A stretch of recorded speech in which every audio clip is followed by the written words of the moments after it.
جی یہ عمل مثبت ہے یا نہیں ہے، اس کا تو تبھی فیصلہ ہو سکتا ہے جب ہمیں حکومت کوئی تفصیل بتائے گی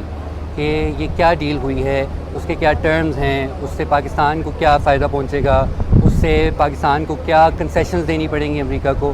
تو اس کا تشویشناک تو یہ بات ضرور ہے کہ ابھی اپنی حکومت کی طرف سے ہمیں اس کے بارے میں کوئی بھی معلومات نہیں ملی. اور جہاں تک صدر ٹرمپ کا تعلق ہے تو ان کی کسی بھی بات کے اوپر ریلائی کرنا، ٹرسٹ کرنا بہت مشکل ہے، کیونکہ ہم نے دیکھا ہے کس طرح وہ اپنی ہر چیز کے اوپر واپس جاتے رہے ہیں. تو بہت ضروری ہے کہ حکومت اس کے اوپر ٹرانسپیرنسی دکھائے، ہمیں بتائے کہ نہ صرف جو آئل ایکسپلوریشن اس پہ کیا ڈیل ہوئی ہے، بلکہ ساتھ ساتھ جو ٹریڈ ڈیل ہوئی ہے، جو تجارت کے اوپر ہمارے ان کے ساتھ جو کہتے ہیں کہ معاہدہ ہوا ہے، اس کو عوام کے ساتھ، پارلیمان کے ساتھ شیئر کرے تاکہ عوام فیصلہ کر سکے کیا یہ پاکستان کے حق میں ہے یا نہیں ہے. اور یہ ایک بہت بڑا مسئلہ ہے اس حکومت کا ابھی کہ کوئی بھی فیصلے پارلیمان کے اندر نہیں لے کر آتی. کوئی بھی جو نیگوسیشنز چل رہی ہیں، چاہے امریکہ کے ساتھ ہوں، چین کے ساتھ مختلف معاہدے ہو رہے ہیں، تو عوام کے سامنے اس کو نہیں لے کر آتی. اور بہت چند لوگوں کے مخصوص کچھ ہیں فیصلہ ساز ادارے جو سارے فیصلے کر رہے ہیں، اور جو پارلیمان ہے، جتنے بھی باقی جمہوری ادارے ہیں، ان کو بالکل ناقص کر کے رکھ دیا گیا ہے. تو اگر یہ پاکستان کے لیے ہے فائدہ مند تو اس کی جو تفصیلات ہیں وہ عوام تک پہنچانی چاہیے. اس میں کہا یہ جا رہا ہے کہ پاکستان پر 19% ٹیرف عائد کیا گیا، خطے کے دیگر ممالک بھارت پہ 24%، دیگر ممالک پہ 21-22%. اس میں شاید یہ بہتری ہے، تب ہماری کامیابی ہے. کیا معاہدوں کے بارے میں بنیاد جانے بغیر ہی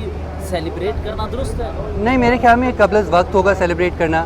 یہ ہم نے دیکھا ہے کس طرح پوری دنیا میں ٹرمپ کی حکومت نے یہ ایک ٹیرف کی جنگ شروع کی ہے، اور اس کا مقصد یہی ہے کہ پوری دنیا سے جتنا بھی وہ نچوڑ سکتے ہیں فائدہ، اپنا معاشی فائدہ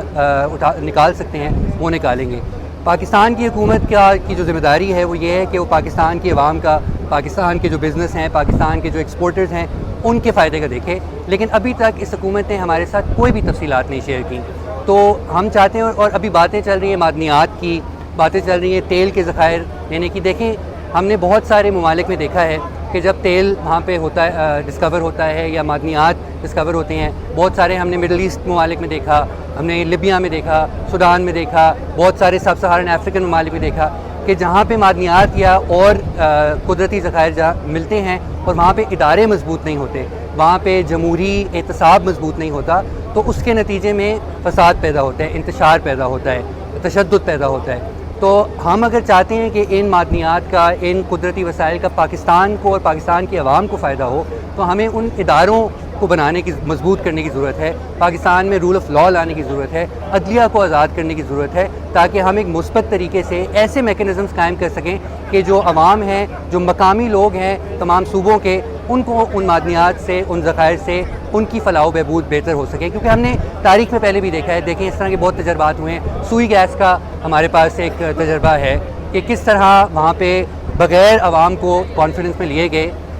ان کو ایکسپلور کیا گیا، اور اس کے نتیجے میں بہت زیادہ ایک محرومی کا احساس پیدا کیا گیا، جس کے نتیجے میں ابھی تک ہم دیکھتے ہیں کہ بلوچستان میں امن نہیں قائم ہو سکا. تو اگر ہم اسی طرح کا تجربہ پھر اب پختونخوا کے معدنیات یا گلگت بلتستان کے معدنیات یا سندھ کے اندر مختلف پانی کے یا تیل کے ذخائر کی، تو اسی طرح ہی ہم ایک سلسلہ جاری رکھیں گے تو ہم وہی والا انتشار پھر ہم باقی صوبوں میں بھی دیکھ سکیں گے. تو اس سے زیادہ ضروری ہے کہ معدنیات ہیں یا نہیں ہیں، کہ ہم وہ ادارے قائم کر سکیں جن سے ہم یہ فیصلہ کر سکیں کہ ان کا جو فائدہ ہے وہ عوام تک پہنچے گا. اگر نہیں پہنچے گا تو یہ شاید پاکستان کے لیے فائدے سے الٹا نقصان کا باعث بھی بن سکتا ہے. بائیلیٹرل ٹریڈ کی حد تک آپ تو یہ کہہ رہے ہیں کہ ابہام ہے، مکمل معلومات نہیں ہے، لیکن چین اور امریکہ کے درمیان پھر بیلنس پاکستان ٹریڈ کی سطح پر کیسے رکھ سکتا ہے کہ ایک پلڑے میں نہ جائے اور اپنے آپ کو انڈیپینڈنٹ فارن پالیسی کے اپناتے ہوئے ٹریڈ کی حد تک رکھے؟ آئی تھنک بہت ضروری ہے کہ ہم بطور پاکستانی جو ایک نئی ملٹی پولر دنیا بننے جا رہی ہے، ہم اس کے اندر اپنی جگہ جو ہے وہ دریافت کریں. بہت پاکستان نے اپنی تقریباً اکثریت جو پاکستان کی تاریخ رہی ہے، ہم امریکہ کے کیمپ کے اندر رہے ہیں، اور امریکہ کی مختلف جنگوں کے اندر ہم شامل رہے ہیں. امریکہ کے ساتھ ہم نے فری ٹریڈ ایگریمنٹس کی ہیں. اب وقت آ گیا ہے کہ دنیا میں بھی پلڑا بدل رہا ہے کہ چین کی طرف دنیا جا رہی ہے. پاکستان پہلے سے ہی چین کے ساتھ بہت قریب ہے. تو ہمیں سب سے زیادہ اہم بات یہ ہے کہ ہم اپنے خطے کے اندر اپنی جو تعلقات ہیں، چاہے وہ چین کے ساتھ ہوں، چاہے وہ سینٹرل ایشین ممالک کے ساتھ ہوں، اور اگر بھارت میں حکومت تبدیل ہوتی ہے اور مودی حکومت کو شکست ہوتی ہے تو بھارت کے ساتھ بھی ہم ٹریڈ قائم کریں. اور امریکہ کے ساتھ ظاہر تعلقات تو آپ کو رکھنے پڑیں گے، تجارت بھی رکھنی پڑے گی. پاکستان کی ابھی سب سے بڑی ایکسپورٹ مارکیٹ امریکہ ہی ہے. اور ابھی امریکہ کے ساتھ آپ کو برقرار رکھنا پڑے گا، لیکن لانگ ٹرم جو ہماری پلاننگ ہے ہمیں یہی ہمارا کوشش ہونی چاہیے کہ خطے کے اندر ہم ایک تجارتی فری ٹریڈ کا ایک ایریا قائم کریں جس کے اندر پاکستانی بزنسز کو، پاکستانی عوام کو، پاکستانی لیبر کو اس کا فائدہ پہنچ سکے۔ بہت سارے ہم نے مڈل ایسٹ ممالک میں دیکھا، ہم نے لیبیا میں دیکھا، سوڈان میں دیکھا، بہت سارے سب سہارن افریقن ممالک میں دیکھا کہ جہاں پہ معدنیات یا اور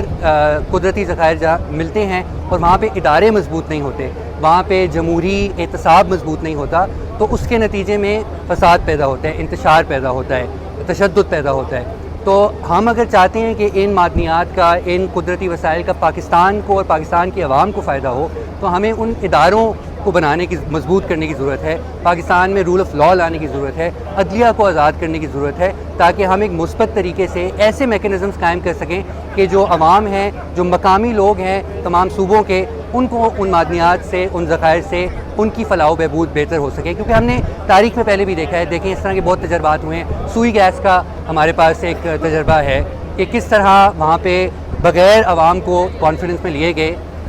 ان کو ایکسپلور کیا گیا اور اس کے نتیجے میں بہت زیادہ ایک محرومی کا احساس پیدا کیا گیا، جس کے نتیجے میں ابھی تک ہم دیکھتے ہیں کہ بلوچستان میں امن نہیں قائم ہو سکا۔ تو اگر ہم اسی طرح کا تجربہ پھر اب پختونخوا کے معدنیات یا گلگت بلتستان کے معدنیات یا سندھ کے اندر مختلف پانی کے یا تیل کے ذخائر کی، تو اسی طرح ہی ہم ایک سلسلہ جاری رکھیں گے تو ہم وہی والا انتشار پھر ہم باقی صوبوں میں بھی دیکھ سکیں گے۔ تو اس سے زیادہ ضروری ہے کہ معدنیات ہیں یا نہیں ہیں، کہ ہم وہ ادارے قائم کر سکیں جن سے ہم یہ فیصلہ کر سکیں کہ ان کا جو فائدہ ہے وہ عوام تک پہنچے گا۔ اگر نہیں پہنچے گا تو یہ شاید پاکستان کے لیے فائدے سے الٹا نقصان کا باعث بھی بن سکتا ہے۔ بائیلیٹرل ٹریڈ کی حد تک آپ تو یہ کہہ رہے ہیں کہ ابہام ہے، مکمل معلومات نہیں ہیں، لیکن چین اور امریکہ کے درمیان پھر بیلنس پاکستان ٹریڈ کی سطح پر کیسے رکھ سکتا ہے کہ ایک پلڑے میں نہ جائے اور اپنے آپ کو انڈیپینڈنٹ فارن پالیسی کے اپناتے ہوئے ٹریڈ کی حد تک رکھے؟ آئی تھنک بہت ضروری ہے کہ ہم بطور پاکستانی جو ایک نئی ملٹی پولر دنیا بننے جا رہی ہے، ہم اس کے اندر اپنی جگہ جو ہے وہ دریافت کریں۔ بہت پاکستان نے اپنی تقریباً اکثریت جو پاکستان کی تاریخ رہی ہے، ہم امریکہ کے کیمپ کے اندر رہے ہیں اور امریکہ کی مختلف جنگوں کے اندر ہم شامل رہے ہیں، امریکہ کے ساتھ ہم نے فری ٹریڈ ایگریمنٹس کی ہیں۔ اب وقت آ گیا ہے کہ دنیا میں بھی پلڑا بدل رہا ہے کہ چین کی طرف دنیا جا رہی ہے۔ پاکستان پہلے سے ہی چین کے ساتھ بہت قریب ہے، تو ہمیں سب سے زیادہ اہم بات یہ ہے کہ ہم اپنے خطے کے اندر اپنی جو تعلقات ہیں، چاہے وہ چین کے ساتھ ہوں، چاہے وہ سینٹرل ایشین ممالک کے ساتھ ہوں، اور اگر بھارت میں حکومت تبدیل ہوتی ہے اور مودی حکومت کو شکست ہوتی ہے تو بھارت کے ساتھ بھی ہم ٹریڈ قائم کریں۔ اور امریکہ کے ساتھ ظاہر تعلقات تو آپ کو رکھنے پڑیں گے، تجارت بھی رکھنی پڑے گی۔ پاکستان کی ابھی سب سے بڑی